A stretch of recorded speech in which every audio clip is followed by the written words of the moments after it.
hearing it? Are you feeling it? Oh, yeah. You gotta love it. Welcome to Monday, feeling the vibes, getting the vibration, feeling good. So, how are you? How was your strong end of the week? Did y'all miss Jeff and I yesterday? Apparently. Got lots of emails on that. Wow, lots of chats. Listen, he was on the road and I was having internet connectivity. And so we took the day off, and hey, that's a good thing. There's just a weird energy kind of like, flowing through things. And you just got to go, what is going on? I think there was a song, I believe it was the first CYNS, Crosby, Stills, Nash and Young. What's going on? So how is everybody? Good to see everybody here. Hey, I'm going to check your hearing. Can you hear that? Good. That means that your hearing is doing well. Those of you who can't, well, I don't know. Lay hands on you. There you go. That's what I say. I just want to invoke favor upon everybody today. Hello, everyone that's in the chat room. And man, good to see everybody, and welcome, and honored to have you here. It's fun here. It's we explore where others don't want to go. Yeah, truth in me, I kind of like the sounds too. They're really soothing. There's a reason for it. Yeah. So just invoking favor on everyone, this day and age. We need all the favor. I keep saying that, but it's true. Very true. We were out and about this weekend, and holy crap. Is everyone just lost their freaking mind out there? I mean, it's like, wow. Well, I mean, I seriously, there's this meme with Donald Duck, and he's walking away, and the little caption, says, all right, what alien landed and left all these assholes here? Because, folks, we saw some people on the edge. Anyway, we're going to read the declaration. It's working. I've got the emails to prove it. Your lives are there. And hey, yeah, Maverick, how about that? I like that new poster too. We are, in fact, protons, folks. Any way you look at it, that's what this is, and we're going to be studying on that. So, hey, Al, how are you doing? By the way, check out David Barry's video. I know Mr. NB333 picked that up. David, you're going to have to leave a forwarding number or something. If they come and take you for a ride, you're going to have to. Yeah, you got that message, and let us know how it goes. They start appearing over your house, folks. I mean, come on. I mean, how close do you want it to be? Yeah, Lost in Space it is. Man, so many of you people are just here. All right, let's just get to what we got. We got a lot to cover here today. And having me, simply be talking for the sake of talking, y'all got better things to do. All right, we'll read this in the third party, the group collective.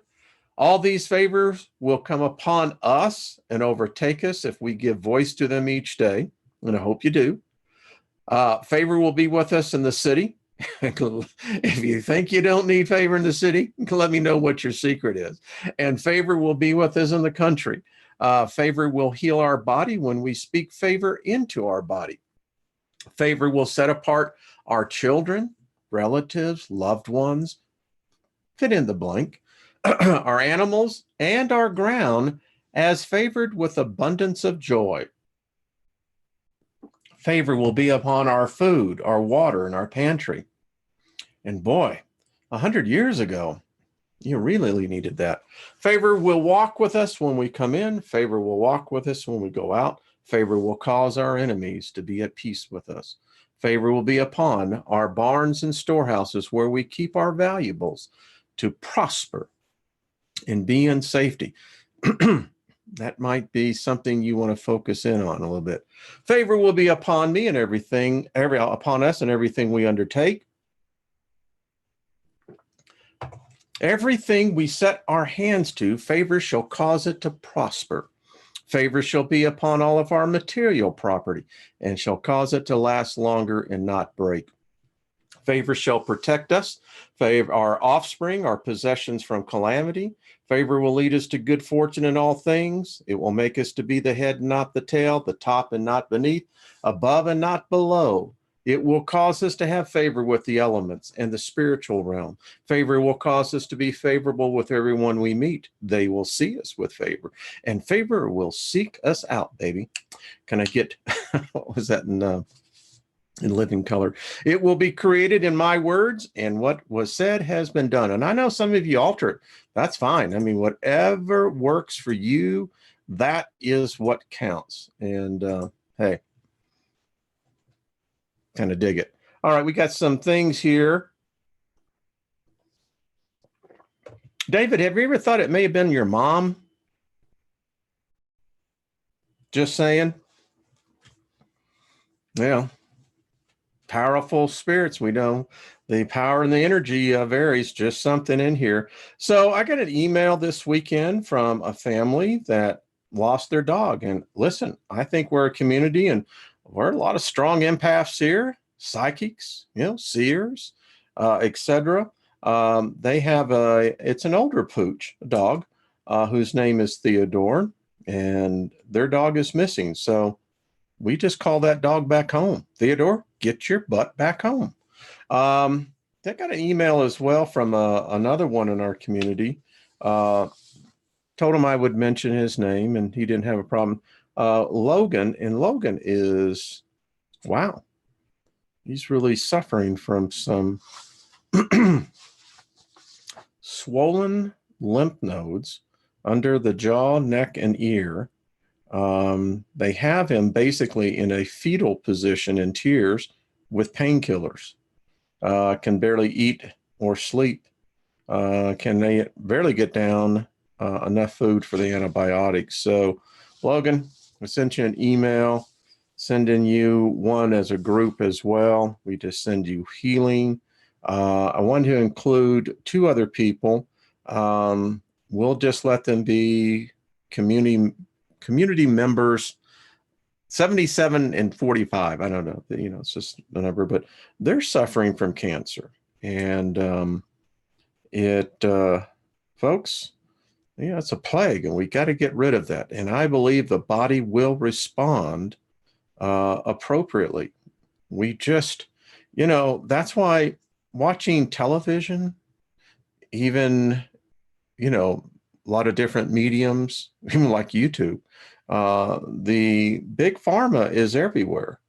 And folks, those messages, they are mind control. Yeah, it really is. So we just send out love to this community. I don't care what people think otherwise. We know where they are at. We are as strong as the weakest link within us. And I don't like anyone who's having to deal with issues like that. We all pass over, we all die, but I think it's far better to do it in our terms than, to have something go away. Trina will be on tomorrow. Looking forward to that. By the way, I do have a backup channel on YouTube. Don't know if you know it. Most of you don't.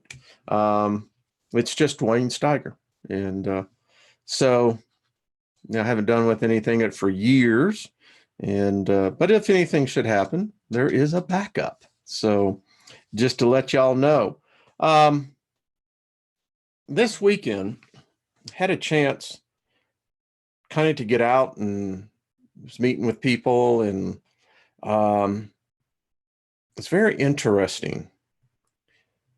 I guess the question in some of the conversations that we were hearing about, it's amazing how many people are rooting for the end of the world. whether they be religious, non-religious. It's quite striking to see in our society, in our culture today, where this is where people are focused in on. There's more fear today. And when I was putting this thing together, this program today, I was writing, why is it that so many are wanting, seeking, doing everything they can to manifest fear of some kind that is tied to the end of days, the end of the world, where they are cheering, praying, worshiping the death, almost celebrating the death of billions of people, all in the name of their whatever. I mean, that's a sickness of the soul. When you think about it, when you've got,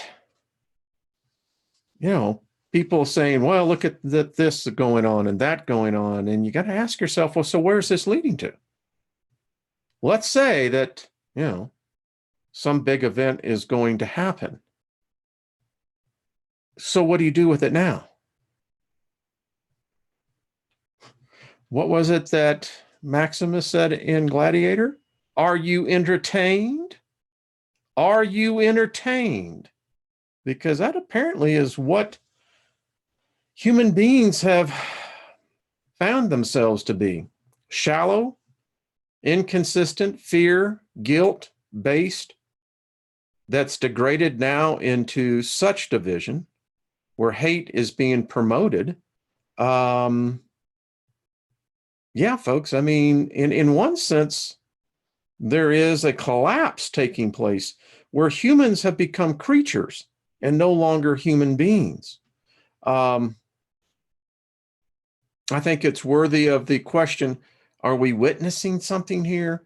Are we truly involved in something? Is this an invasion from another realm? Is this just our species going insane? Is the cosmic rays really be having that serious effect upon us? And when we start thinking about the spirit realm, we're going to continue to teach on this. We were up in Boulder, and we had the opportunity to meet some people there. We were outside, and this whole thing about, as one woman said to us, that she said, I never considered myself that I'm a spirit. She says, then that means if I was a citizen of France and came over here, I would be visiting here, but my nature is back in France. She says, it's the same with the spirit. She said, I never looked at it that way. She gave me a suggestion, and I think I might pursue it. Looking at actually probably starting a business in this area of teaching people not to be afraid of death, to begin to realize that we are spirit beings just in a different reality. And, the question of heaven, hell, do they exist? Angels, demons, are they real? Question is, how can God create something evil? How can God have an enemy? Think about this. But the true God. Think about it. The fear that people always think about is, are you going to remember at the moment that death touches you? You get these answers solved right now, you'll go on living happy. You're going to enjoy life a whole lot more. It's a fact, Jack. I'd be telling the truth, man. I kid you. Let's see here. I'm going to get out of here real quick. And we'll get into this. So, have a new book if any of you are interested. Let's see. We'll get into this in the future, but it's a good one. It's the Encyclopedia of Magic and Alchemy. It's really good. I want to real quick hit on here. The author, Rosemary Ellen Gulley. Let me get this here. It is really interesting how she, right from the get-go. In the 16th century, Pierre Chiron, the famous Roman Catholic philosopher, moralist, preacher, and friend of Michael de Montaigne, wrote, "The true science and true study of man is man." The poet Alexander Pope repeated this belief in the 18th century with his better-known statement, "The proper study of all mankind is man." If these two eminent gentlemen are correct, the study of magic and alchemy should be at the forefront of any investigations of all educated persons. Couldn't agree with her more. And I had a wonderful time just perusing this. I'm going to order the actual book itself because it's just so cool. Everyday human beings around the world make use of a natural power without realizing they are doing so. That power is magic, a natural and real force woven into the very fabric of all creation. Magic, I think God is magic, to be honest with you. I mean, it would be the highest kind of all magic. And we don't, and most people associate magic with the 3-card Monte game, the David Copperfield crap. No, it's not magic at all. Magic is about manifestation, making things happen, achieving desired goals and results, shaping events, putting forces in motion, influencing people and opportunities, achieving enlightenment and self-mastery. And as she goes on to say, if you have ever made a prayer, said an affirmation, visualized a goal, directed your thoughts, carried a lucky charm, taken any action for luck, guess what? You have performed an act of magic. That's just far out, folks. I mean, come on. That's just common sense. I love it. No BS, no fluffy stuff. Let's get right down to it. This whole world is about magic. If you didn't learn anything from the Solomon series and the Sigil series, in which we'll continue, go back. You live in a world of sigils. All sigils have intent. And depending on how strong that intent and exactly how it was about charged, yeah. That's the thing about tattoos. I tell people all the time, be careful when you're getting a tattoo. Make sure that the artist that you're dealing with, they're not messed up here, man. I mean, think about the concentration, and it's a blood ritual, by the way. All tattooing is a blood ritual. You want to make sure that the individual that's performing that blood ritual, that they're in the right spot. Just a little advice to you. Yeah, Jules, you can do magic. It's a great song. There's a lot of songs like that. So let's get into our read. Fascinating stuff, folks. I like it because it offers an alternative.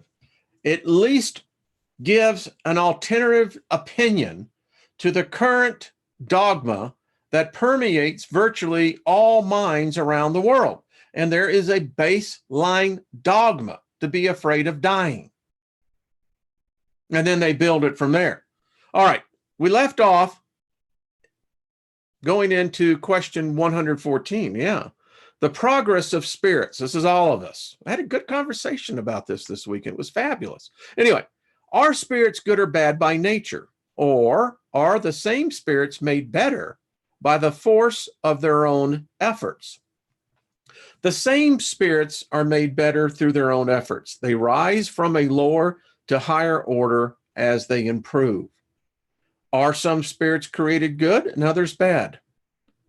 Listen to this answer. God created all spirits simple and unaware, meaning lacking all knowledge.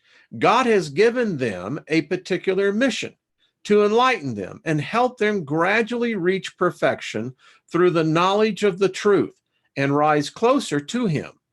In that perfection, they will find eternal bliss without any troubles. Spirits acquire knowledge by experiencing the trials inflicted by God.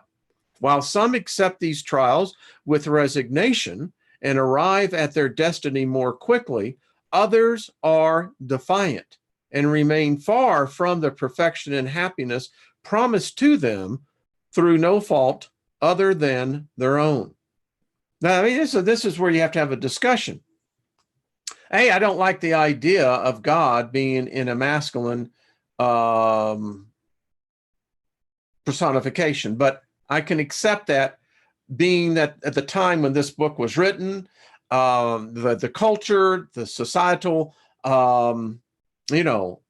familiarities, all these things count in how I think something from the spirit realm, how they would talk to us. Our language, all humans' languages are pitiful.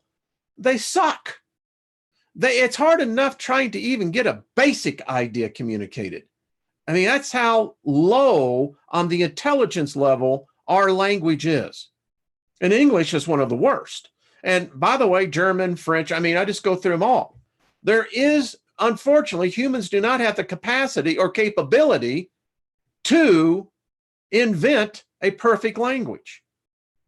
So as a result of it, more wars, killings, hatred, relationships broken have been because of miscommunication and of a word, a thought. Commentary provided by. All right, we go on. According to this statement, spirits are like children when they are born, unaware and without experience. However, gradually they acquire the knowledge that they lack by experiencing the different phases of human life. Yes, that's a fair comparison. Rebellious children remain ignorant and imperfect. How much they benefit depends on their obedience. A person's life has an end, while that of spirits extends beyond infinity. Do any spirits remain in the lower ranks forever? No. They all eventually become perfect. They change over the course of time, no matter how long the process may take. As we have already explained, a just and merciful Father cannot condemn his children to eternal banishment.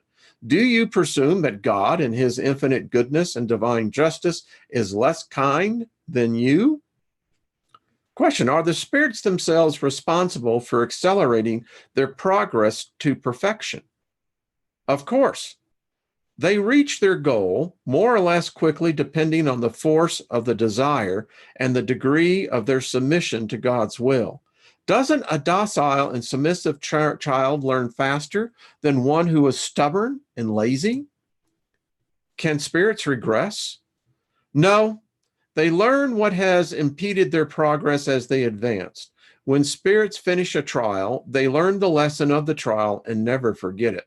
They may remain stationary, but they never regress. Question: could God exempt spirits from the trials that they must still undergo in order to reach the highest ranks? Answer: if they had been created perfect, they would not have merited the enjoyment of such perfection. Think about this one. It gets interesting. Where would their merit be without struggle?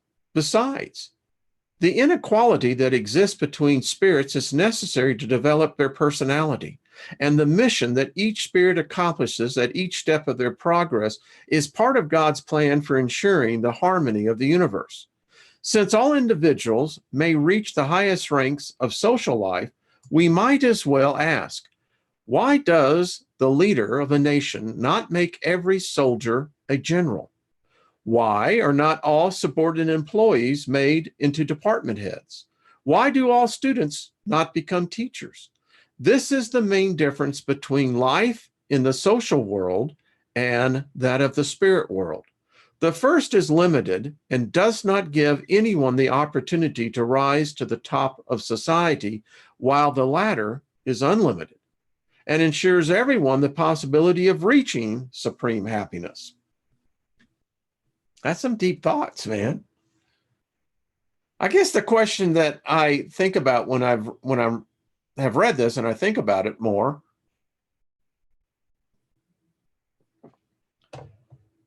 it just seems, from my perspective, very one-dimensional. And I know that's a very crude way of looking at this, but you know, if the spirit realm reflects as much as what the physical realm is, ay. All right. Do all spirits travel the road of evil to arrive at good? The road traveled is more like the one of unawareness rather than evilness.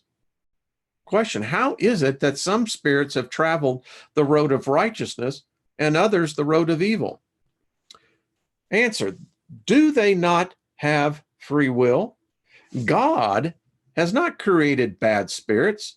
They were all created simple and aware, possessing an equal aptitude for good or bad. Those who become bad become so of their own volition. How can spirits possess freedom of choice between good and bad at their origin when they have not yet acquired self-awareness? Is there any principle leading them to either one road over the other? Answer. Free will is developed as spirits acquire consciousness. Freedom would not exist for them if they made choices by any means other than use of their will. The causes that determine their choices are not within, but outside of them, via the influences to which they voluntarily yield because of their free will. This choice is represented by the fall of humanity and the concept of original sin. Some spirits yield to temptation, while others resist it successfully. Question, from where do the influences that act upon them originate? Answer, from imperfect spirits who seek to dominate them and take pleasure in watching their failures. This temptation is represented metaphorically as Satan. Question, does this influence only act upon a spirit at its inception? It follows the spirit through all the phases of existence until it has acquired such absolute self-control that vile spirits abandon the attempt to tempt him or her. Question, why has God enabled the possibility of spirits taking the wrong road? Answer, how do you dare ask God to give account for the divine acts? Do you think you can penetrate God's design? Instead, you should say that the wisdom of God is shown in the free will that God grants to every spirit, for each has the merit of his or her actions. Since there are spirits who unwaveringly travel the path of unrighteousness right from the beginning, and others who swerve into the wrong path, isn't it likely that there are many degrees of deviation between these two extremes? Of course, these degrees constitute the paths of most spirits. Will spirits who have chosen the wrong road be able to reach the same degree of elevation as others? Yes, but the entities will be longer for them. The eternities, excuse me. That one is amazing. The eternities. I don't think we have any concept how long we have been here. This expression, the eternities, must be understood as referring to the belief that inferior spirits hold regardless of endless nature of their sufferings, resulting from the fact that they do not have the ability to foresee the end of that suffering.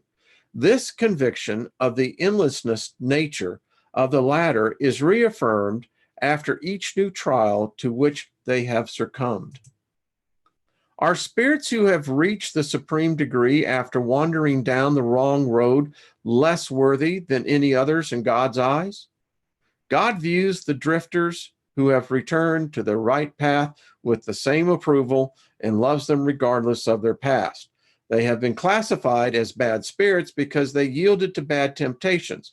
Before their fall, they were merely simple spirits. Are all spirits created equally in terms of intellectual capacity? Answer: they are all created equally, but as they do not know from where they originated, their free will must take its course. They progress more or less rapidly in both intelligence and morality. Again, morality is one of those words. How is it defined? In what context? Who is defining that what is moral and what is immoral? Spirits who follow the right path from the beginning do not attain perfection right away. Despite being free from iniquity, they have to acquire the experience, the wide-ranging knowledge necessary for their perfection. They may be compared to children who, no matter how good their natural instincts are, need to be developed and enlightened, and who cannot mature without transition. Just as some people are good and others bad from infancy, some spirits are good and others bad from their inception. There is, however, one radical difference. A child possesses instinct that have already been formed, while the spirit, at its creation, is neither good nor bad. Rather, it possesses all possible tendencies and strikes out on its path through the action of its free will. I love this stuff, man. I mean, if nothing else, this is just freaking good, philosophy. You got to go, man. I mean, get us an arena. This is the kind of stuff you really want to talk about. All right, here's where everyone wants to go. Angels and demons.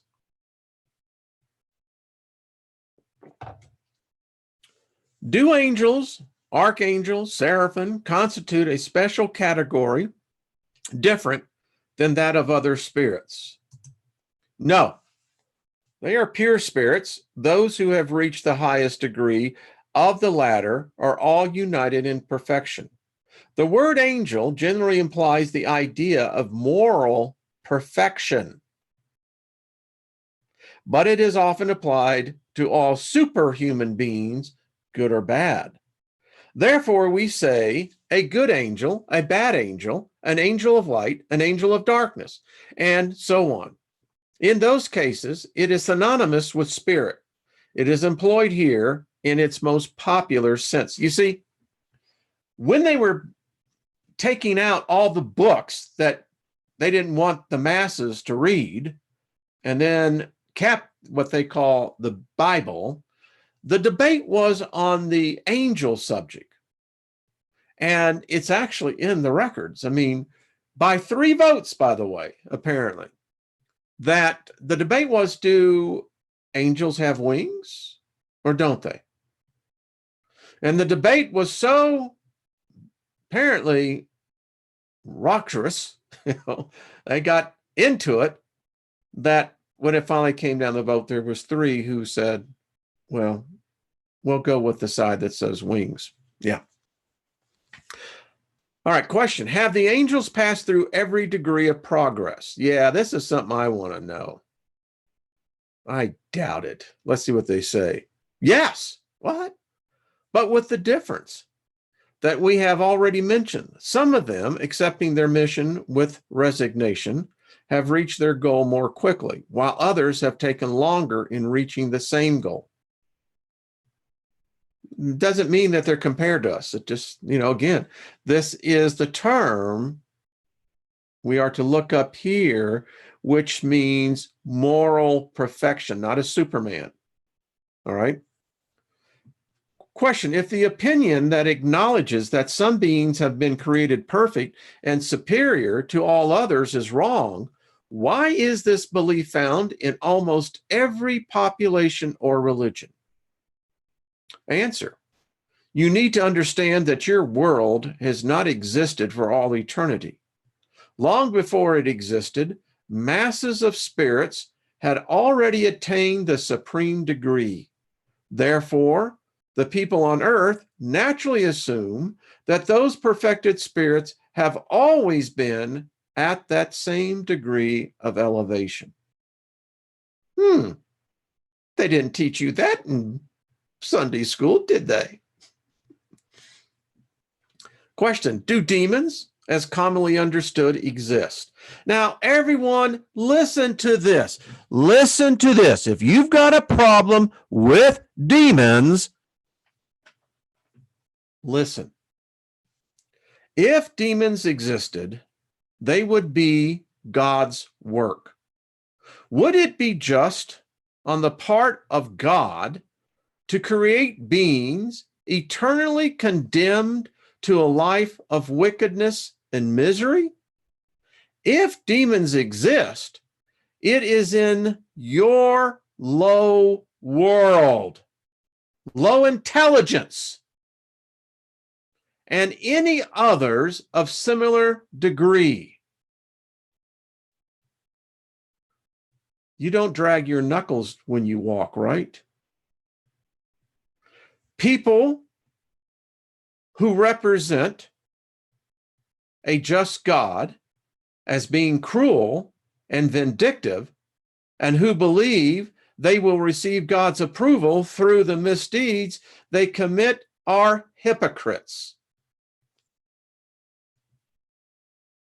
I couldn't say it any better.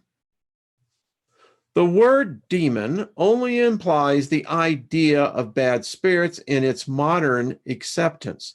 Its Greek root, daimon, signifies genius or intelligence.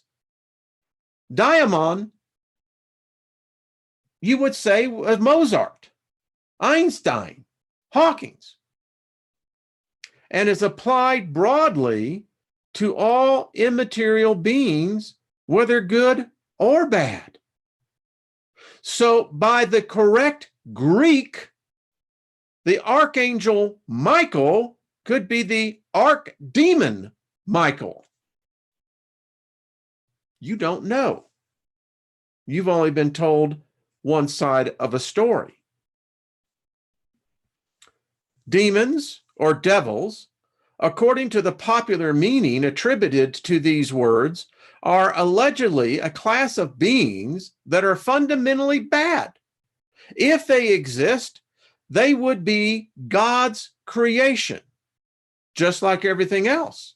However, a supremely just and good God would not have created beings predestined to evil by their very nature and condemned to a life of eternal misery.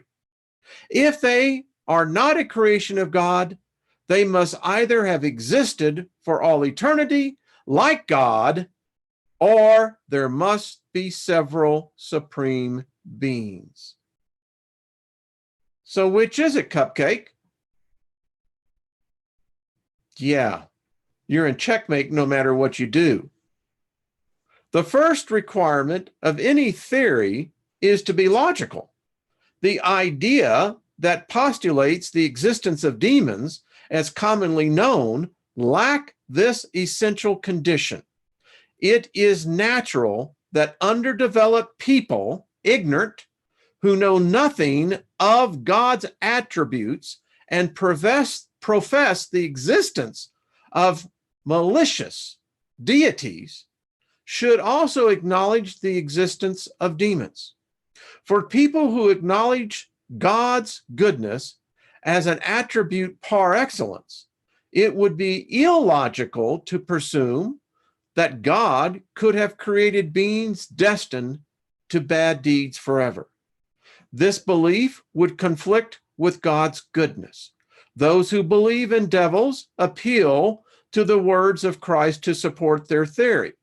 far be it for us to challenge the authority of his teachings, which we would be delighted to see practiced in the hearts of humans, which it's not. There are no Christians. They can't practice the religion. I got it right up there. Anyway, I digress. Rather than solely preach from their lips, are those advocates sure of the meaning attributed by Jesus to the word devil? It is common knowledge that his teachings in the Gospels contain many allegory narratives that should not be taken literally.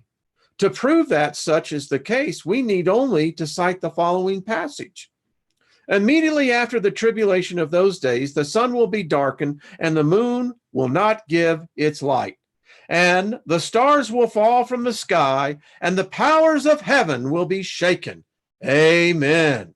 I say to you, this generation will not pass until all these things have taken place. You know, I freaking hear that all the time, you know, associated with, you know, a whole nother side. Yeah, anyway. So here we go.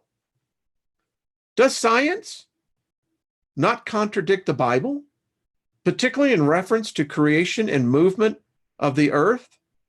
Could this not also be the case as with other figurative expressions employed by Christ to adapt his teachings to the time and place of his mission? If he lived. We have the words. Other than that, very little. But in fact, that's how it was supposed to be. It was never supposed to be a personification of a person. It was in your head, man. Christ would not have knowingly made a false statement. Therefore, if his words appear to contradict reason, either we do not understand their meaning or we have interpreted them incorrectly. Just as people have imagined angels as being created eternally perfect, they have also imagined that demons are lower spirits that are eternally bad. The word demons should be understood as indicating impure spirits, who often are no better than the imaginary beings implied by those names, but with the difference that their impurity is temporary. They are imperfect spirits who defy the discipline of their trial and who must experience that trial for a longer period of time. Nevertheless, they will ultimately reach the goal when they have decided to do so by their own free will. Demon could be used in this sense, but as it commonly conveys the meaning that has now proven to be false, its use could lead to error by appearing to acknowledge the existence of beings specifically created for wrongdoing.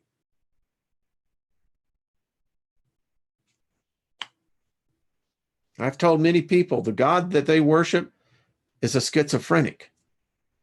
Satan is a personification of evil in a metaphorical form because it is impossible to admit the existence of a malicious being fighting God, and whose sole aim is to thwart God's design. As images and figures are needed to make a strong point on human imagination, people have adapted material forms for immaterial beings with attributes that suggest good or bad qualities. In the past, human beings had personified times as an old man holding a stick and an hourglass. The image of a young man would have contradicted the common sense. The same may be said of the allegories of fortune, truth, and so on. Modern individuals have depicted angels or pure spirits as radiant beings with white wings, a symbol of purity. In contrast, Satan has horns, claws, and the attributes of bestiality, symbols of lowest passions. Human beings tend to take things literally and have mistaken these symbols for actual personalities, as they formerly regarded Saturn as the allegory of time. The incarnation of spirits, the purpose of incarnation. What is the purpose of spirit incarnation? God imposes incarnation as a tool to reach perfection. For some, it is a means of making amends. while for others, it is a mission. Every spirit must experience the difficulties of physical existence to reach perfection. Therein lies their atonement. Incarnation also requires a spirit to contribute to the work of creation. To fulfill this purpose, spirits assume physical bodies in harmony with the material state of each world to accomplish this mission that have been appointed to them by God. Through these missions, they contribute to the general good while also achieving their own advancement. The action of physical beings is necessary to the operation of the universe, but God has wisely designed this action to serve as a means of climbing closer to God. Thus, through the law of providence, all things are connected and everything in nature is united. Is incarnation necessary for spirits who have followed the right path from the outset? All spirits are created simple and unaware. They're still being created. That's my commentary. And learn through the trials and tribulations of corporeal life. God is just.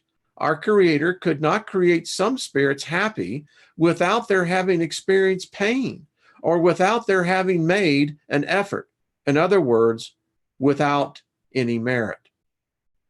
So, what do spirits gain by following the right path, since they are not exempt from suffering of corporeal life?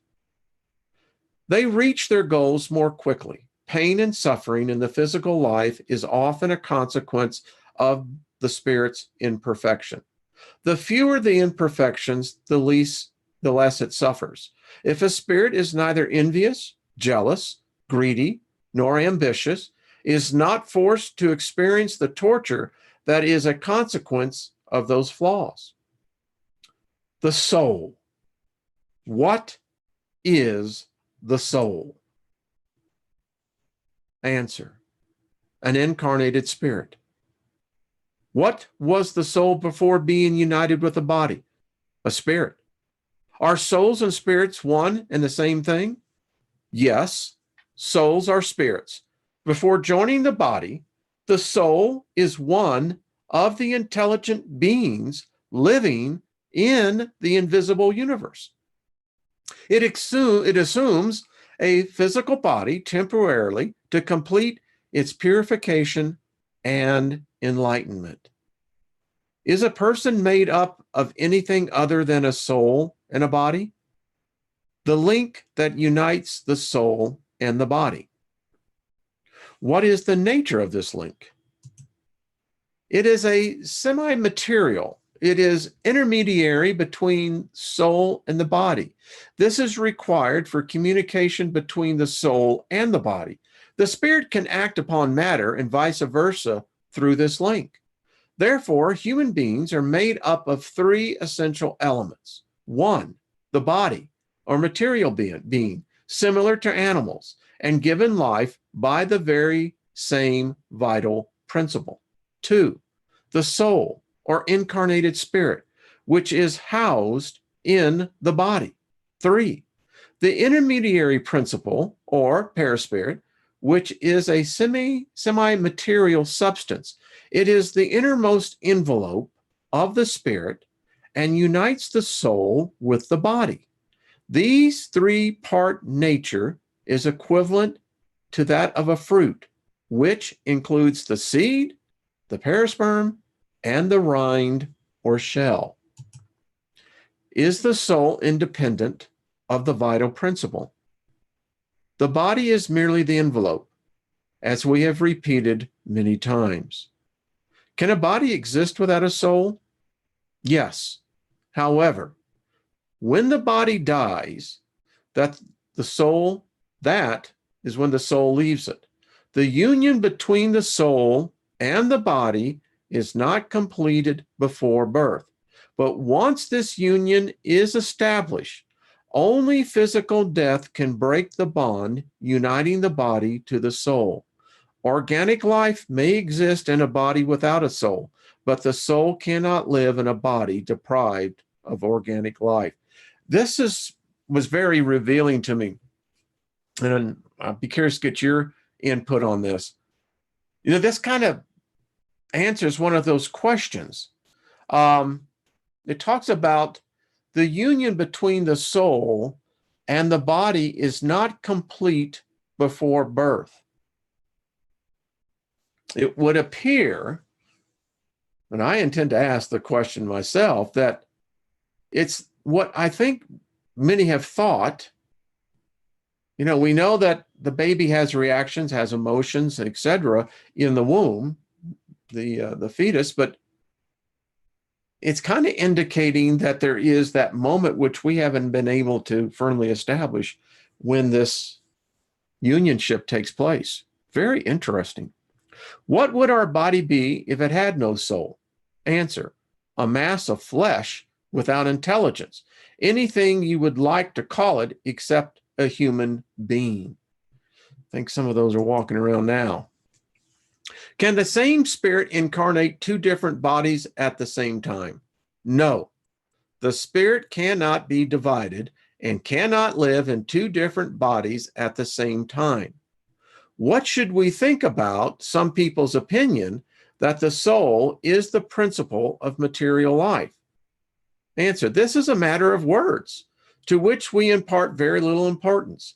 Before anything else, you should come to an agreement among yourselves. It's like, go on, guys, you're a species. Can't you figure it out? No, we can't. All right. Some spirits and some philosophers before them have defined the soul as an animated spark emanating from the great whole. What is the cause of this contradiction?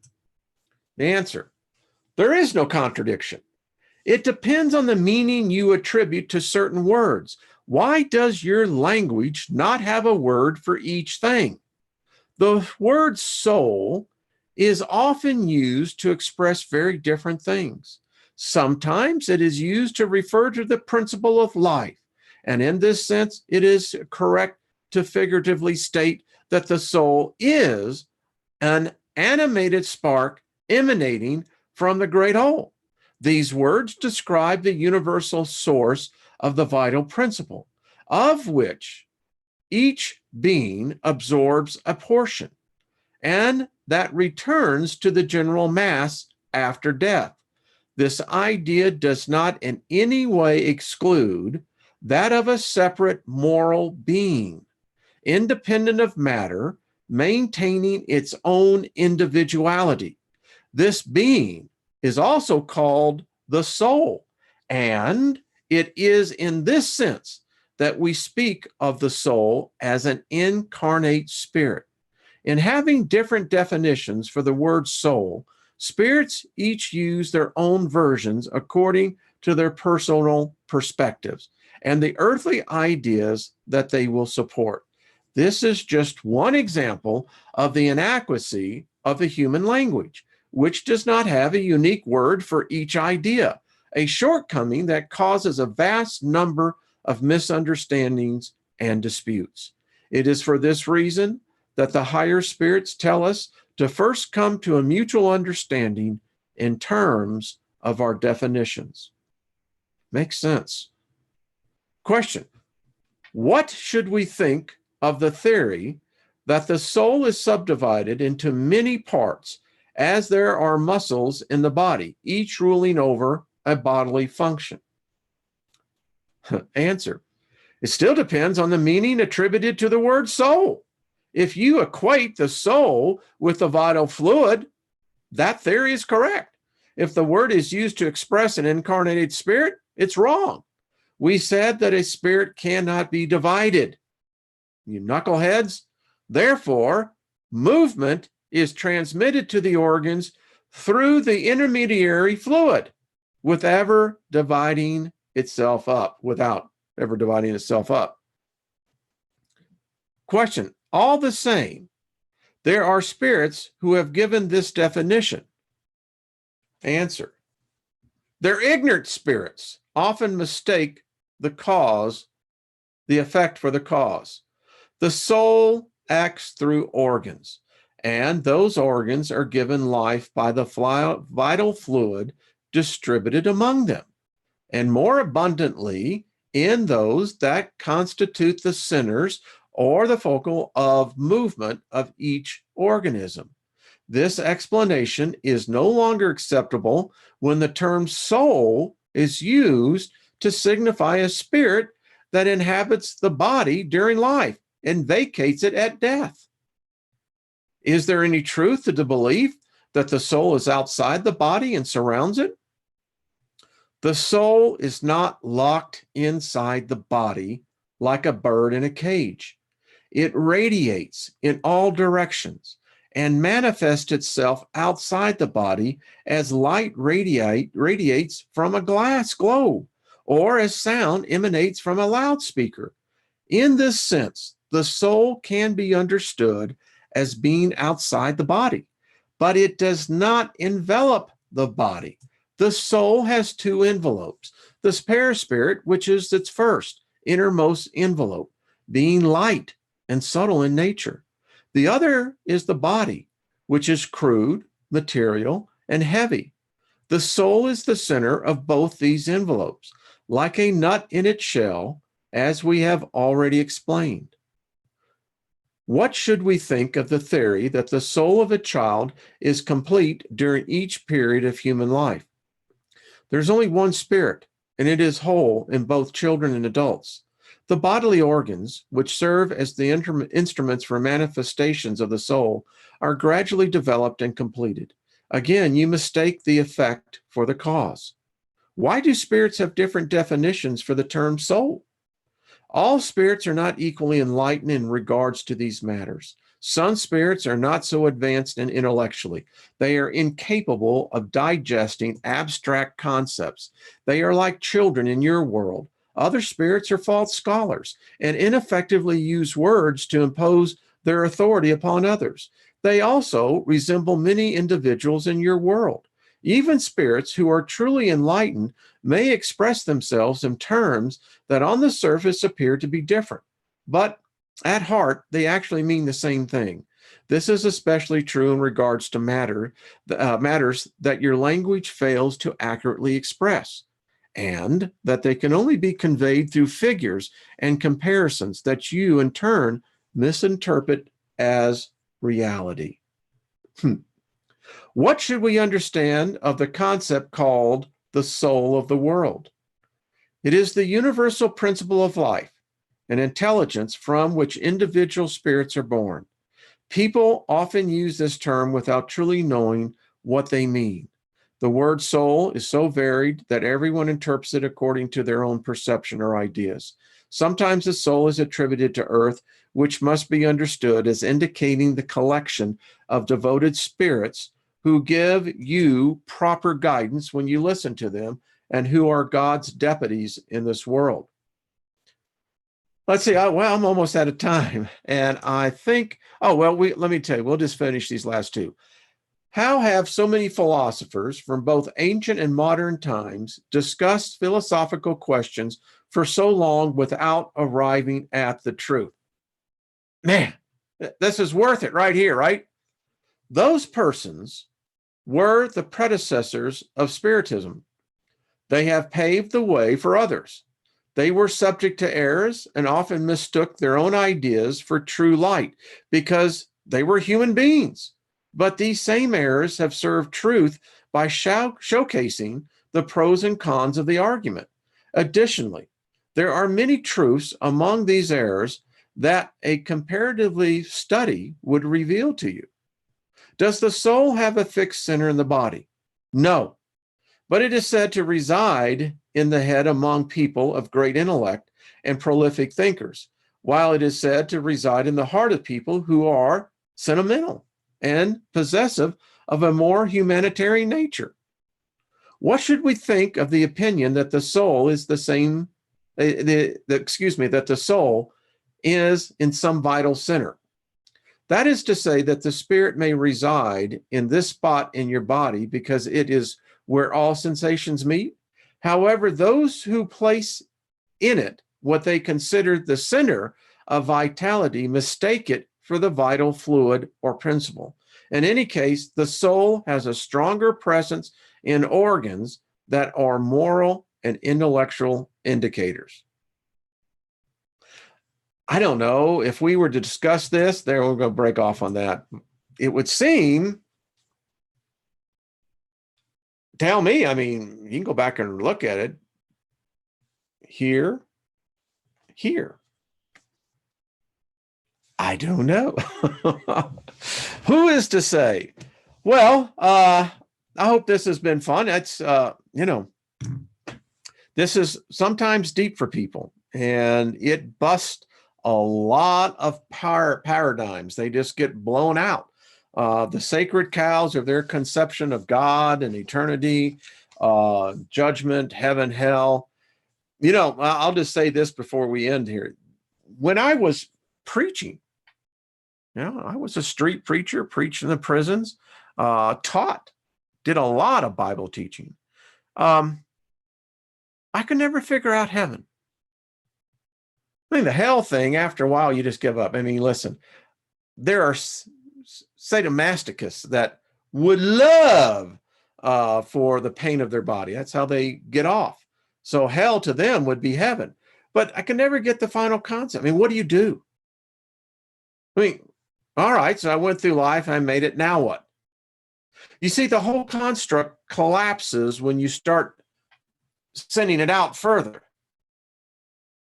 Now, I have been a person who has been adamantly against this whole reincarnation thing. It never sat well with me. But then what am I saying? That I have perfected myself? That this is my lifetime through? I don't know. I got a sense, no. I don't know. I mean, I don't fit into many religious circles. In fact, I don't fit into any.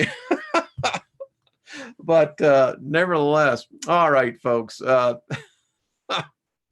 Wayne, what happened to Sunday? Internet? Yeah, that's all it was, Al.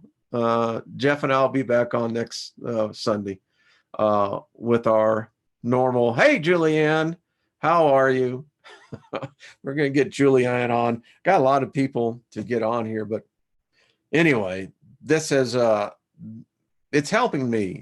It's proving to be something I think is good. It's spurring cognitive recognition, not dissidence, recognition. I think people are looking for an alternative to counter the world dogmas of today. And anything's new will always be resisted. It will be challenged. It will be fought against, but that's okay. Someone has to take the first step. And I don't know about you, but I'm tired of seeing human beings acting the way that they act. And if this is by an outside spiritual influence, then by God, it's time for us to get the playbook. And we best start drawing up our own plays. Because if they influence us, which is apparent, that seems to be evident no matter where you go on this, then that just tells me logically we should have a better game plan, because the one we got right now sucks. We're getting our asses kicked, and I'm tired of that. So, all right, folks, appreciate it. Hope you've had fun. Tomorrow, Trina will be on for a second look, and who knows what we'll discuss. We got plenty of material. All right, peace to you. Favor be into your lives. Thank you for tuning in, and let's have a good discussion. That's what it's all about. All right. Bye-bye, folks.